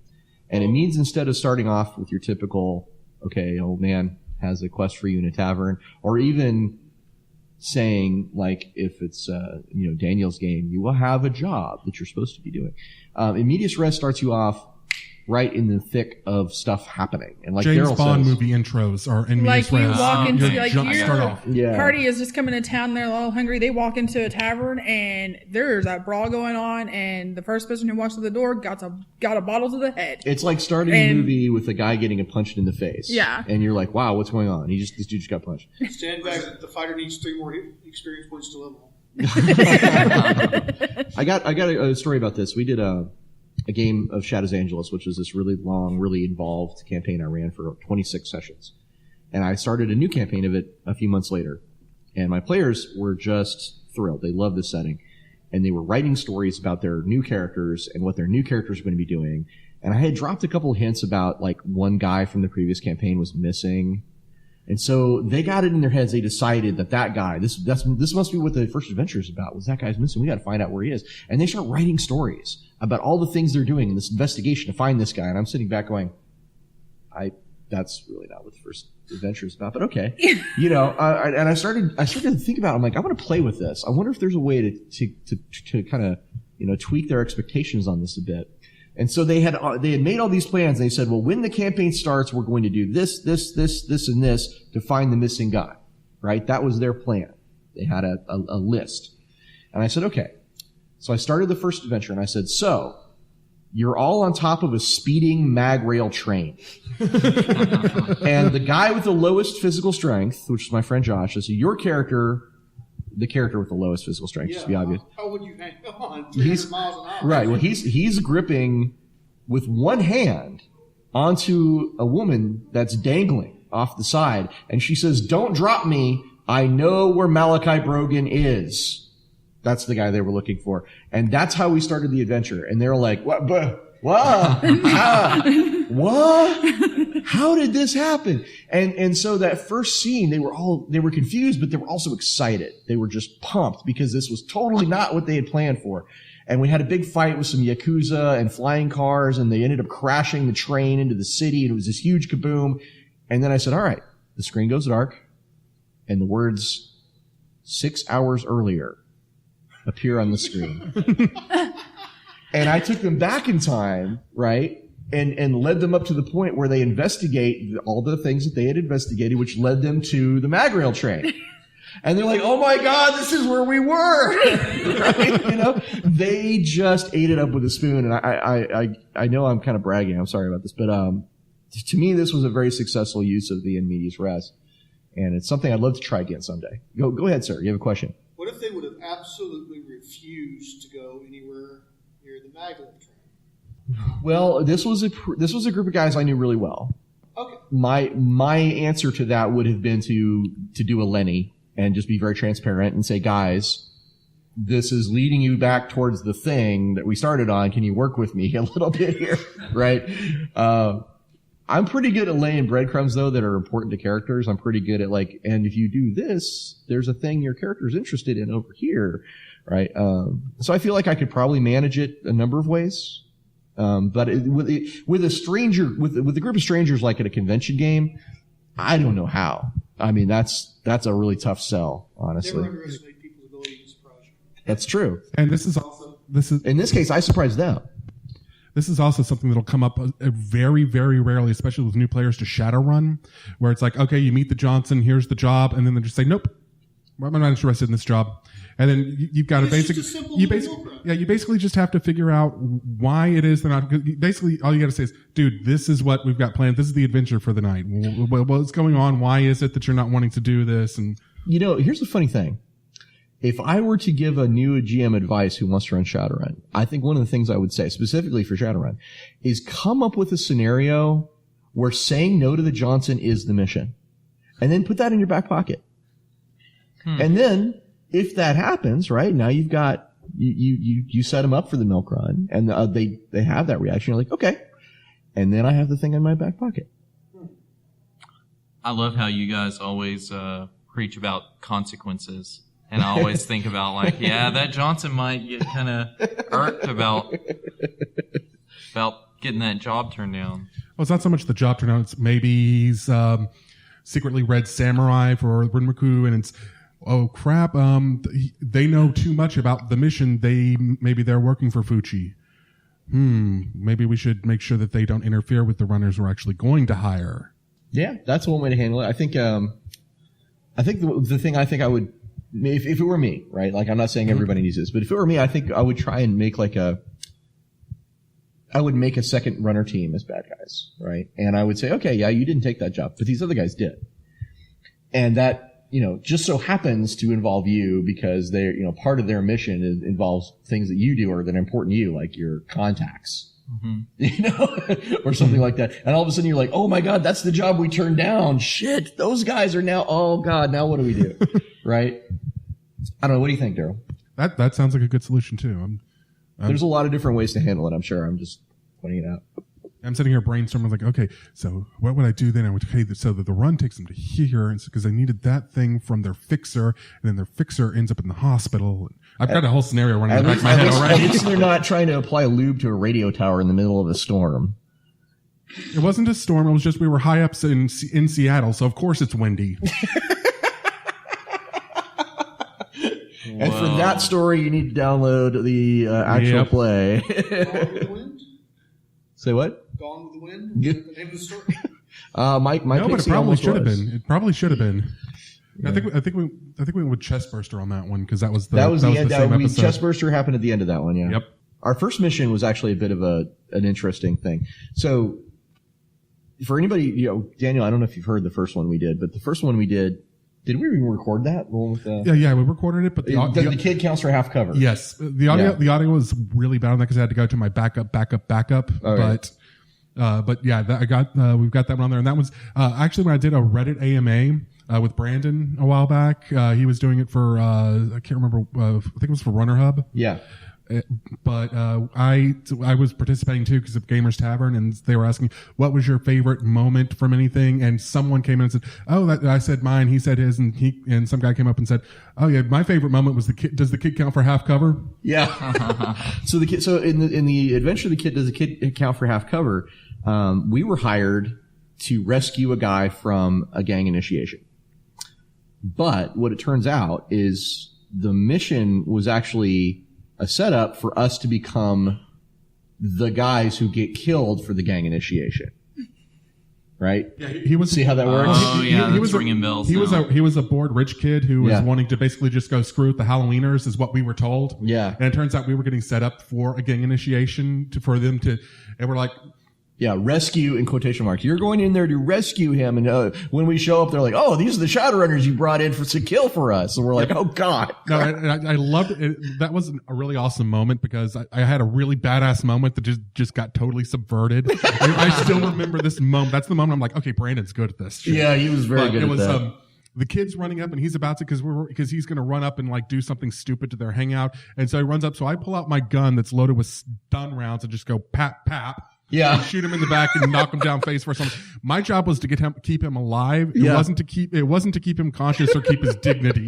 I'm a bodyguard. My job is to keep the subject alive in any way I have to. That's why the only option I had. And then all the gamers like, "Oh shit, dog." And his street name is Babysitter, right? That's why his street name is. Yeah, it was actually, and that was I loved that little moment. And then I ended up getting called Tank instead. But yeah, he ended up getting called Tank because they couldn't kill you. I love the backstory I came up with. Babysitter was that my guy was a corporate drone who his job was to he was a freelance contractor specifically for a corporation who then kicked him out because of drama, and he was a bodyguard and he couldn't hang out with all the actual security people because they didn't want to hang out with another contractor. They saw him as a Shadowrunner, so he hung out at the Shadowrunner bars. And all the Shadowrunners kept calling him Babysitter as a joke because he wasn't a real runner. He just babysat corporate drones all the time. Yeah.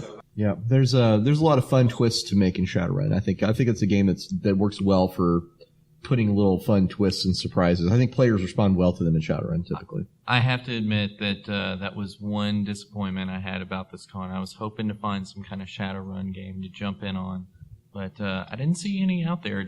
Are you guys aware of any that were going on? I didn't see any. No, I didn't see any, but I haven't spent a whole lot of time in the game room. They usually have at least a couple. I remember last year there were like one guy ran like 2 a day. Every single day. Well, let's talk about what we did see up there. We saw a ton of Pathfinder Society. Yep. Yes. And that's great. I mean, I love to see that. The Pathfinder Society would have taken up the entire room from 2 years ago. Yes. And there was they were also running the card game, which is Pathfinder Adventure. Pathfinder Adventure card game. Adventure card game. And there was Star Wars. There was a decent amount of Star Wars and a decent amount of D&D 5e, 5th edition. And the League of Legends has their server set up upstairs. Yeah, but was there other games other than those? I mean, there was Dark Nova, obviously. Dark Nova's running their stuff. Unisystem was running their thing. That's Sheena's Unisystem, game. Yeah. I want to say there was a couple. I want to say they ran Caveman a couple of times. Cave Master. Cave Master. Yes. Was there any White Wolf Anybody playing White Wolf? Well, Dave Martin was here with his Wrecking Crew, so I think they had to. They had to, but I know there was at least one LARP. Because at a convention, there's always a White Wolf. Oh, yeah. We saw some foam swords being whirled that's around earlier. That's a boffer LARP. That's different than the White Wolf LARPs. Okay. But I don't know if there was any tabletop White Wolf, though. I have to assume that there was, but I didn't actually see it. And I know there was at least one Champions or Hero system. Really? Yeah, because I remember seeing that on the schedule. Really? Before I came here. Well, that might have been my game. No, it wasn't, because that was Shadows Angeles. Yes. So I signed up for that. Okay. And then we were double booked and no one was there. Yeah, we did have some. Unfortunately, I had to cancel 2 of my games because players. I played a bar trick game called Double Vision. Ah. I finally remember the name. What is your name, sir, for the listeners? I'm Dwayne Fox. Dwayne Fox. He says he's played Double Vision. And what was Double Vision like? It was interesting. You had little tasks that you had. First, you had to find a party. You went around the board, and there were different parties you could go to, and you performed bar tricks for drinks, like close one eye and toss the dice over your head from the left hand to the right hand, or spell Double Vision party game backwards. So it sounds with your eyes closed. Yeah, it's like a real life kind of physical kind of game. Yeah, it's a physical kind of game. But Did they have you go into a breathalyzer at any point? I didn't see one, but we had a lot of fun with that one. Sweet. Hey, you know what? I'd like to call Paul up here, actually. Do you mind coming up, Paul? All right.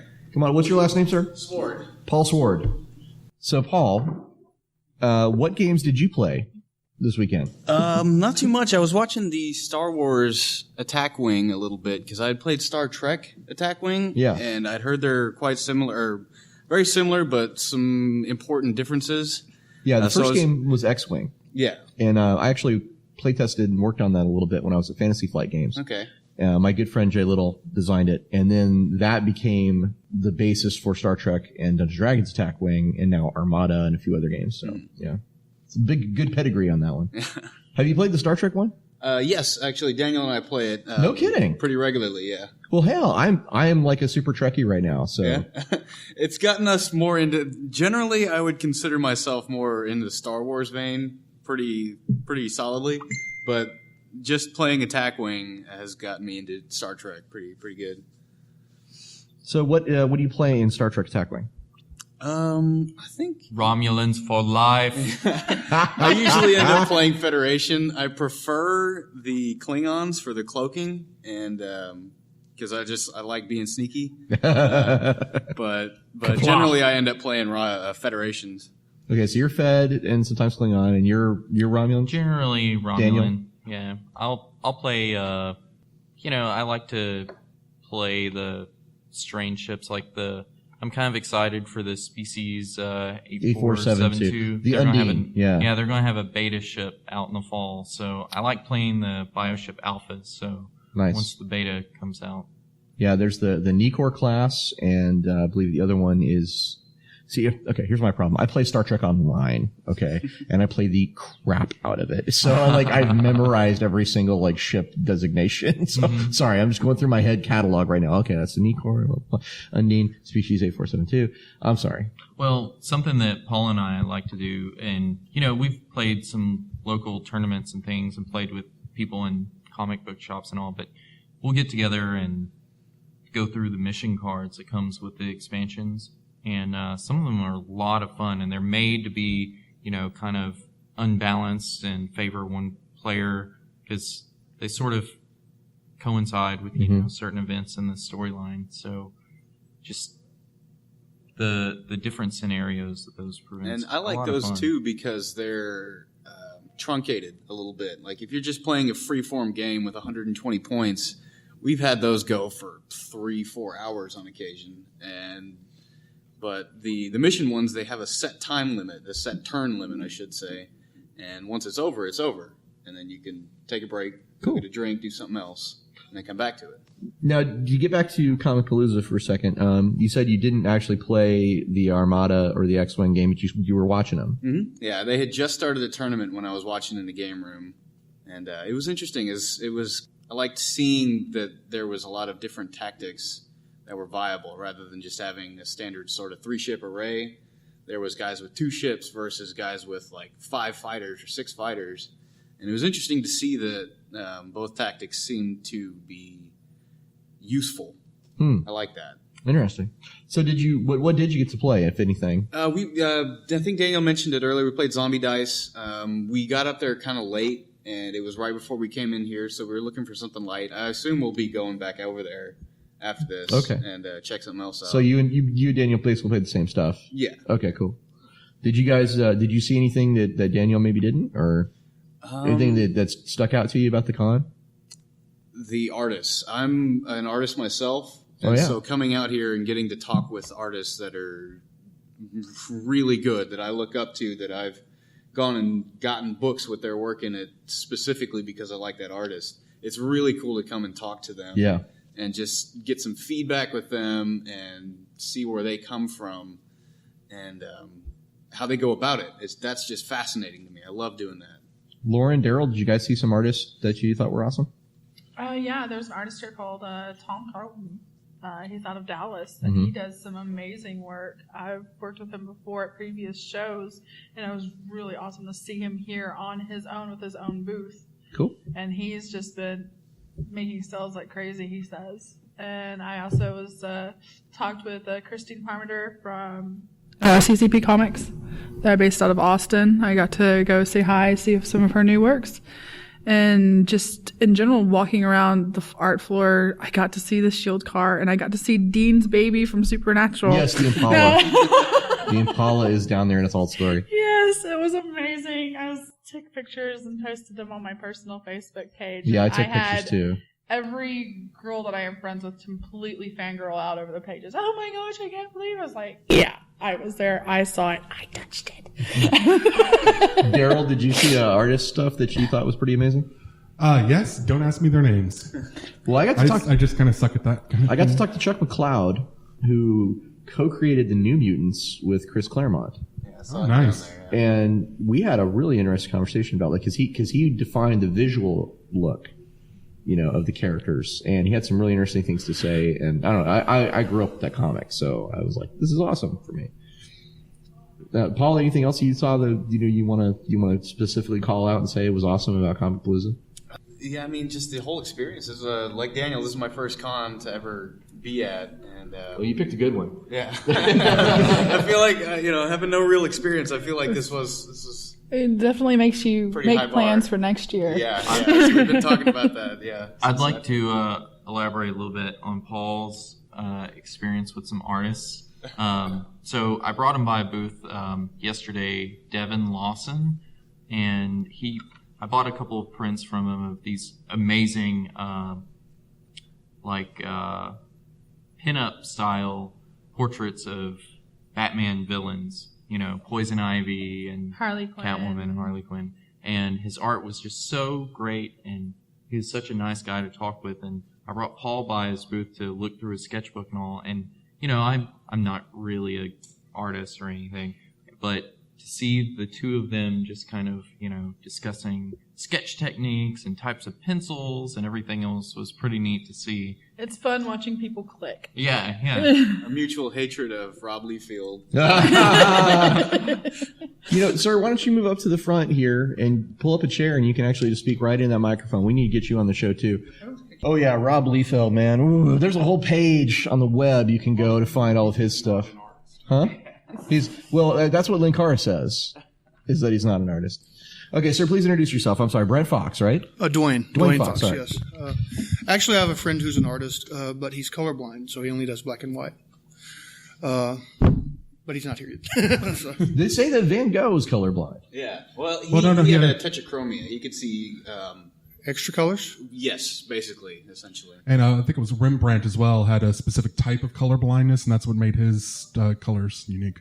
So I'm sorry, Dwayne. Yes. What is the takeaway from you about Comicpalooza? The most important, most awesome thing? Some of the panels were really amazing. Memoirs of a 6-foot blonde-haired geisha was really amusing, about a lady that spent lots of time in Tokyo, Oh, that's interesting. and her cultural experiences were great. I liked the writers' panels. The writers' panels were awesome. I asked lots of questions, and I got lots of good answers. So, Good deal. Which writers were on the panel?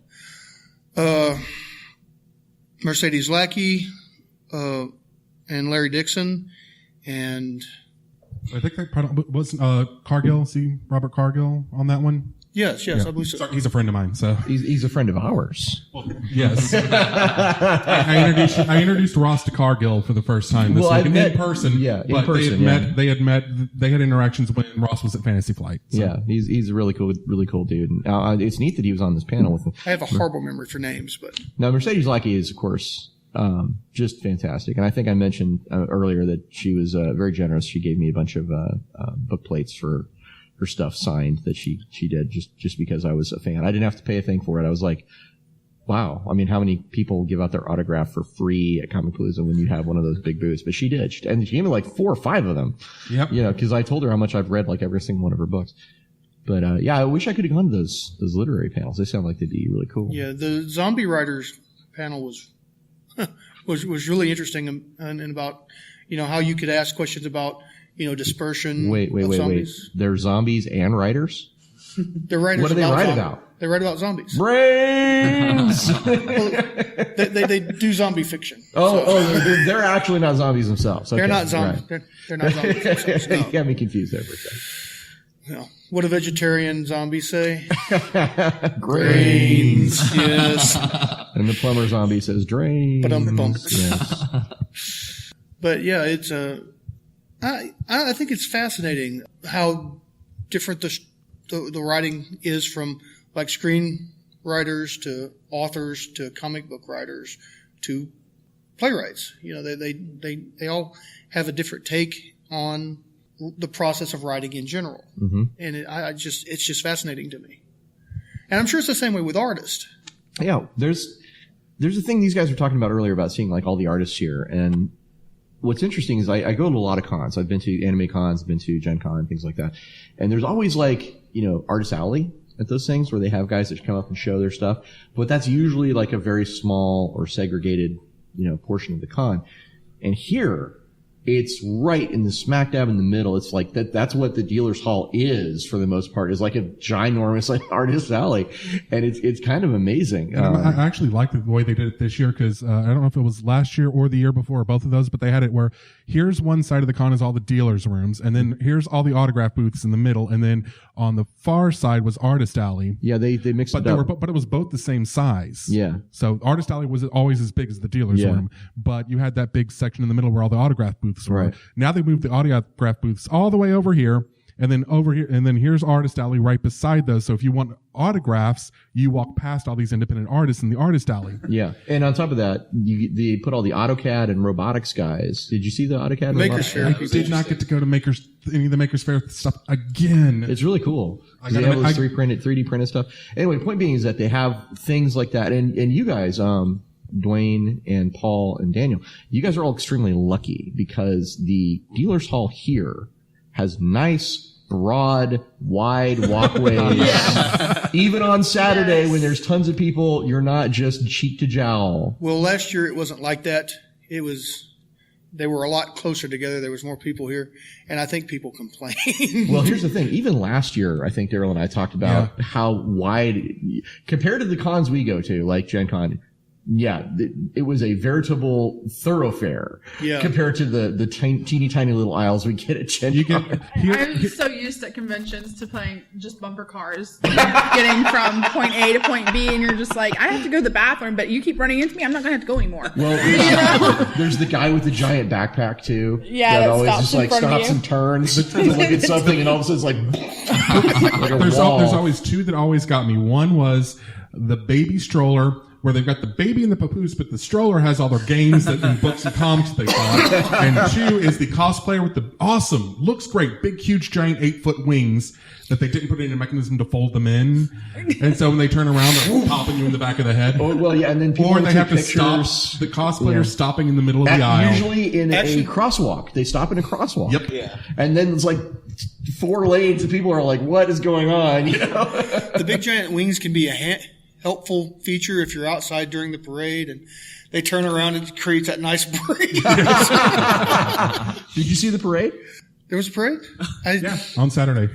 I don't think it was. Saturday we were was just talking about it. No, it wasn't. There was just a parade. Yeah, there was totally just a parade. zombified. okay. I was all inside all day. Yeah, Saturday downtown was nuts. There was a Rockets playoff game across the street with a carnival in a parking lot a block up the road, plus the parade, plus a music festival and a free concert. Yeah. And a soccer game. Yeah, just, a partridge in a pear tree. People I'm glad I got my parking early. Yeah. I was awesome enough to have a friend that lives about 10 minutes from here who let me stop and drop off my car at his place and then drove me in.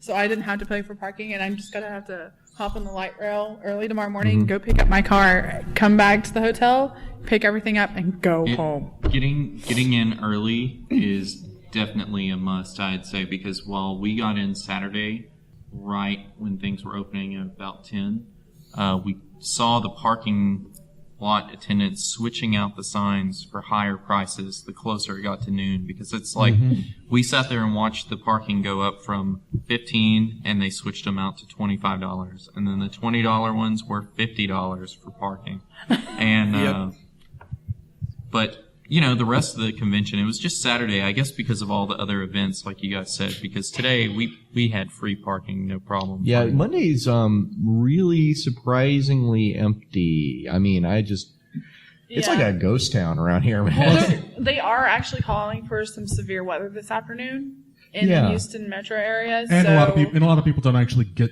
normal bank holidays off, unfortunately. Yeah, it is Memorial Day. Okay. And a lot of people who were from out of town ended up having to go home yesterday due to the flooding. I mean, it really has been wiped out. San Marcos is underwater, and a lot of people came in from the hill country and are they're getting phone calls from families saying you need to come home and check on your house. Okay, so that makes sense because I'm used to Gen Con, right? Yeah. And Gen Con is like this size, but it is packed all the way through to Sunday 5 p.m. is what this feels like. Yeah. Right, at Gen Con. A lot of people always, I remember, it was Will yesterday was saying something like, this is a con with 2 Saturdays because Sunday is a middle day. And to me, no, this is a con with 2 Sundays. Sunday feels like Sunday and Monday feels like an even lazier, laid back Sunday. Well, that's not to say that there's not a lot going on Sunday, the actual Sunday. And I think the reason why we mainly have 3 people here is I looked at my schedule. The Q&A that's going on right over there is, I keep wanting to say Summer Glau. So. Yeah, well, you may have heard of her, so she's kind of a big deal. So I have a special request for you guys, Ross and Darryl. What is it? So I'm working my way through your episodes and stuff. I think I'm about caught up for the Gamers Tavern. But maybe you've already covered this. But so you guys have went to all these conventions and stuff. So I don't live very far from this convention. Would you guys want to do like maybe a little blurb, maybe tack it on to this episode of like a con checklist? So like if I'm going to travel to Gen Con, how much preparation and like what all goes into start preparing now for Gen Con 2016. We did a con survival guide episode. You did? We did 2 parts on that. One was about running and playing games at the con. Right. Then we had one that was just Tom Lommel was on that one. Yeah, Tom Lommel. Okay. For the major conventions, you need to plan at minimum year in advance. Okay. Because the first thing that you have to do is secure your housing. Make sure you have someplace to stay. Because that's the first thing. Indianapolis hotels are sold out for Gen Con this year, so if you're going, you're sleeping in your car. The first thing I thought of coming here was, wow, we need a hotel right next door to this thing for next year. Yeah, the Hilton being across the Skywalk is just amazing for convenience. Yep. And if you go to a big con like Dragon Con or Gen Con, I think that's also really important. I remember, my first year at Gen Con, I got a hotel like 6 blocks away, and it just killed me. It just killed me trying to carry my big old bag full of gaming books back and forth. I was like, oh, God. We're staying at the Hyatt Regency, and I've walked to that hotel Did you just call it hell? Yeah, hell. I have walked the streets. The hotel is perfectly fine. The hotel is wonderful. Walking 10 blocks through construction zone in downtown walking Houston. 10 blocks through construction and being followed for 3 blocks by some strange man whom I did not know. until I grabbed my keys and put them in my hand. And then he backed off and went his own direction. Well, you know what they say here in Texas. A stranger is just a friend you haven't met yet. Wow. Well, yeah. Well, this one was stalking me for 3 blocks in broad daylight. Yeah. He could have been a really good friend then. Okay. Moving on. Hold on 1 second. I need to do something real fast. All right. Okay, I think that fixed it. Well, I want to make sure For that- technical difficulties. I want to make sure we call out that game room one more time, just because I was really worried that there was not going to be, you were going to be able to hear anybody, right? Because it's just a giant room with tables. And usually what that means is the noise level is really high. But what happened was there was enough space between the tables and enough, frankly, empty tables at any given time that I didn't have a problem. You know, I just sat down and I heard everything was going on the table. I didn't see what it looked like Saturday afternoon. That might have been That might have been the one cacophonous, time. But yeah, there were a lot of tables, and that's what I really liked, because there was a lot of room. I normally at some cons I have to like navigate slowly between the tables, because when people are sitting out, you got 2 tables across from each other. The aisles are like, my fat ass can't fit through these 2 chairs. But there was plenty of room between each of the tables that I could easily navigate around. Well, let's ask people there. Let's ask our special guests, Dwayne, Paul, Daniel. Did any of you guys have any issues with sound in the games room?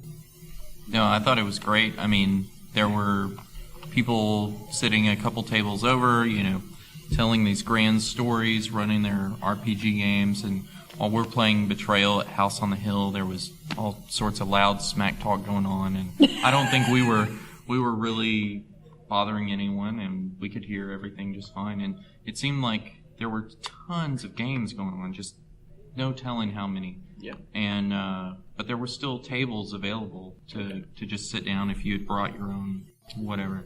Paul, you guys concur? Yeah, absolutely.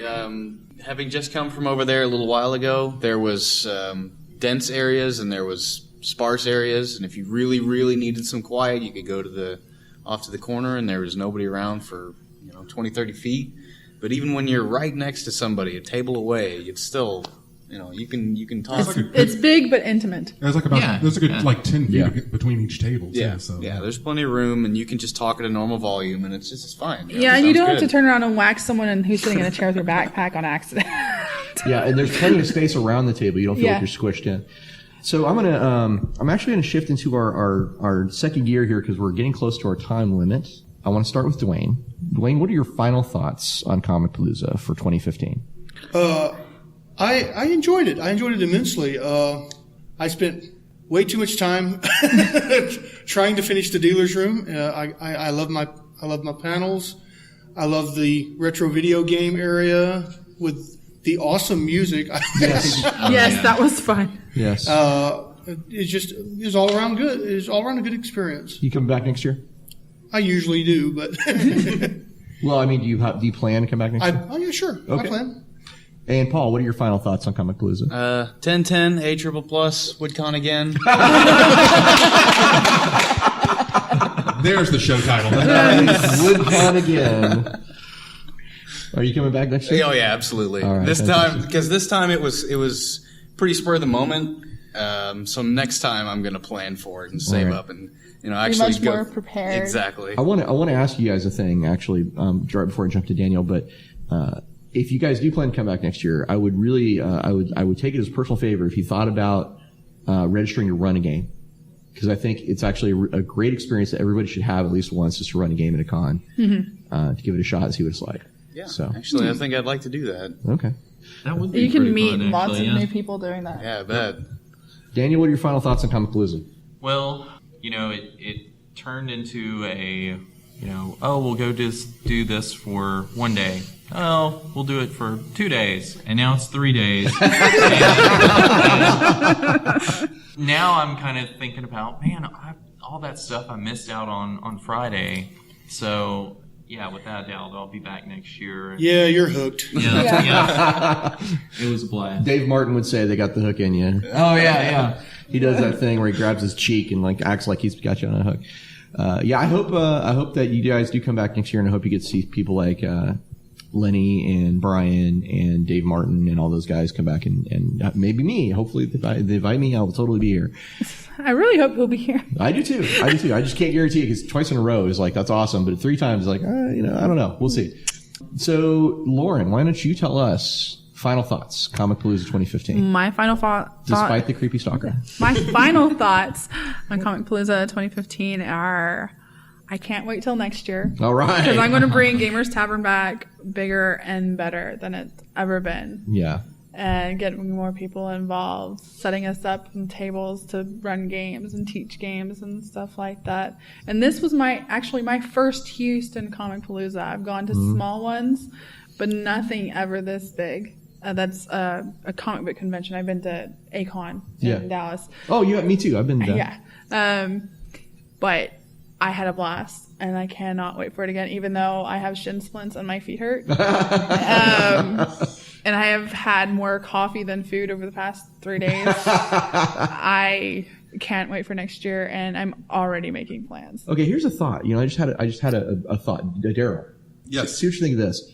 Why don't we make sure to connect Daniel and Paul and what's your name again, sir? I'm sorry. Dwayne. What? I'm sorry. I'm horrible. It's okay. What if we got these three? It's Monday. I know. Monday. But what if we got these 3 people and hooked them up with Will Thrasher and the Skirmisher Pavilion guys? Oh, that'd be awesome, yeah. Because, I mean, we talked about how awesome those dudes are and all the stuff that they do. Mm-hmm. And if these guys do really feel like they want to run a game next year, there's no better group to get them connected to than those. Skirmishers, some good guys. And there's also Jason Yarnell, D3. Oh, yeah. Yeah, there's an independent gamer. He's always looking for people. So there's more than one option here. Yeah, you guys. Yeah, there's a couple of groups that come every year. You guys should maybe look into doing something with them, and that way you get even more exposure. Well, whenever you run a game, how do you think your players would kind of react to see you covered in body paint and costume and everything? Because Saturday I had some friends come that were all cosplayed out. And we're working on ideas. I saw a table last night that was Harley Quinn, Poison Ivy, yes. The Joker, and Wonder Woman, I think. Was it Wonder Woman? Or Captain America, a female Captain America. No, it's a Black Cat. Black Cat, there you go. Just bring costumes for your potential players. All right, Darryl, final thoughts, sir. Final thoughts. It is an absolutely amazing convention. I've had fun all 3 years I've been here. I cannot wait until next year. So you've been 3 times. Yes. So you at this table, you have the most Comicpalooza experience. I don't know. Did Dwayne? It's been hit or miss for me because I work so much, but yeah. Yeah, this is my 3rd year, and it's the only competition this convention has in the state of Texas, and I would say probably in a good 500-mile radius, maybe even 1,000-mile radius. I'm not sure exactly how far Indianapolis and Atlanta are. But the only competition this convention has anywhere near here is PAX South. Yeah. In terms of the size, the scope, and how smoothly it's run. I agree. My final thoughts are basically that this is fast becoming one of those major Dragon Con size or Dragon Con impact, significance style cons. It is the con I think of whenever I'm holding up another con for like a standard, is it as good as Comicpalooza? Is it as interesting as Comicpalooza? And having said that, I've never been to Dragon Con. I'm sure that there's reasons why Dragon Con is awesome on its own right. Dragon Con's an all-around con. Sure. It's just a little bit of everything. But Comicpalooza is fast doing that as well, right? Yeah, and Dragon Con and Comicpalooza are very similar in what they cover. Yeah. For me personally, Comicpalooza is one of my favorite cons of all time. Absolutely, I will come back. If they invite me to be a guest, I would love to come back and be a guest. It's just amazing, and I can't wait to see what they do next year to make it even bigger and even better. Yeah, because by then, I think the construction that's going on the convention center should be done. And that's going to bring us to the end of this special episode. Unless there's something you wanted to say, go ahead, sir. Shout out to all my people who are still playing Torg after all this time. Yes, Torg is awesome. All right, and until next time, may all your hits be crits. What is the most important invention in all of mankind? Beer! Longtime listeners will know how much I love good alcohol, but when it comes to craft beers, there's so much out there it can be intimidating. What's the difference between a brown ale and an IPA? And why is there so much German, Hefeweizen, Bock, Dunkel? Where do you start? I'll tell you where. Craft Beer Club. For just $3 each, you'll get 3 bottles of 4 different beers right to your door every single month from independent craft brewers of the best quality. In just a short amount of time, you'll be snobbing it up with the hipsters talking about nose and hops. But Darryl, I can get a 12-pack cheaper at the local store, you say. But can you get specialty regional small batch beers at that price with this much selection? I didn't think so. Besides, you know you'd spend twice that much at a bar for the same beers just to try them out. So go to gamerstavern.org/craftbeerclub and we'll start you out with your first shipment plus 3 free gifts. That's gamerstavern.org/craftbeerclub and start enjoying real beer.